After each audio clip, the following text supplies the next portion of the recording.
ಪರಾಸಕ್ತಿ ಈ ಸಿನಿಮಾವನ್ನು ಸುಧಾ ಕೊಂಗರ್ ಅವರು ಡೈರೆಕ್ಟ್ ಮಾಡಿದ್ದಾರೆ. ಈ ಸಿನಿಮಾದಲ್ಲಿ ಶಿವಕಾರ್ತಿಕೇಯನ್, ಶ್ರೀಲೀಲಾ, ಅಥರ್ವ ಮತ್ತು ರವಿ ಮೋಹನ್ ಅವರು ಪ್ರಮುಖ ಪಾತ್ರದಲ್ಲಿ ಕಾಣಿಸ್ಕೊಂಡಿದ್ದಾರೆ. ಈ ಸಿನಿಮಾದ ಒನ್ಲೈನ್ ಸ್ಟೋರಿ ನೋಡಿದ್ರೆ ಹಿಂದಿ ಏರಿಕೆ ವಿರುದ್ಧ ಹೋರಾಡುವಂಥ ಇಬ್ಬರು ಅಣ್ಣ ತಮ್ಮಂದಿರ ಹೋರಾಟದ ಕಥೆ ಈ ಪರಾಸಕ್ತಿ ಸಿನಿಮಾ. ಈ ಸಿನಿಮಾದ ಪಾಸಿಟಿವ್ ನೋಡಿದ್ರೆ ಸಿನಿಮಾದ ಕಥೆನೇ ಮೇನ್ ಪಾಸಿಟಿವ್ ಅಂತ ಹೇಳ್ಬೋದು.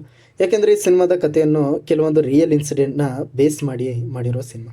ಹಾಗಾಗಿ ಅಂದಿನ ಸಮಯದಲ್ಲಿ ಹಿಂದಿ ಭಾಷೆಯನ್ನು ಹೇಗೆ ಬೇರೆ ಭಾಷೆ ಮೇಲೆ ಹೇರಿ ದಬ್ಬಾಳಿಕೆ ಮಾಡ್ತಾ ಇದ್ದರು ಅನ್ನೋದನ್ನು ತುಂಬ ಚೆನ್ನಾಗಿ ತೋರಿಸಿದ್ದಾರೆ.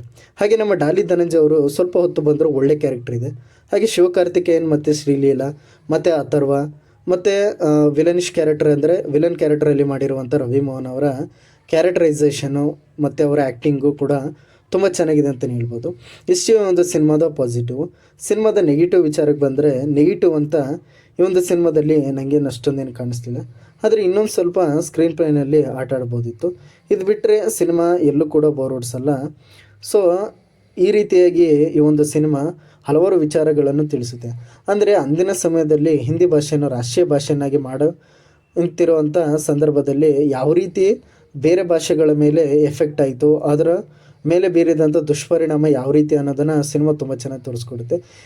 ಈ ಸಿನಿಮಾ ಮುಖ್ಯವಾಗಿ ಕೇವಲ ತಮಿಳು ಭಾಷೆ ಮಾತ್ರ ಅಲ್ಲದೆ ಕನ್ನಡ ಭಾಷೆ ಮತ್ತು ಬೇರೆ ಭಾಷೆಯ ಮೇಲೆ ಯಾವ ರೀತಿ ಹಿಂದಿ ಭಾಷೆ ಏರಿಕೆ ಆಯಿತು, ಅದು ಯಾವ ರೀತಿ ಕೆಲವೊಂದು ಅಂದರೆ ಇಡೀ ಬೇರೆ ಭಾಷೆನ ಆಡ್ತಿರೋಂಥ ಜನಗಳಿಗೆ ಅದು ಕಷ್ಟಕರವಾಯಿತು ಅನ್ನೋದನ್ನು ಈ ಒಂದು ಸಿನಿಮಾ ತುಂಬ ಚೆನ್ನಾಗಿ ತೋರಿಸ್ಕೊಡುತ್ತೆ. ಹಾಗಾಗಿ ಇದು ಎಲ್ಲ ರೀತಿಯ ಭಾಷೆಗಳಿಗೂ ಅನ್ವಯವಾಗುತ್ತೆ ಅಂತಲೇ ಹೇಳ್ಬೋದು.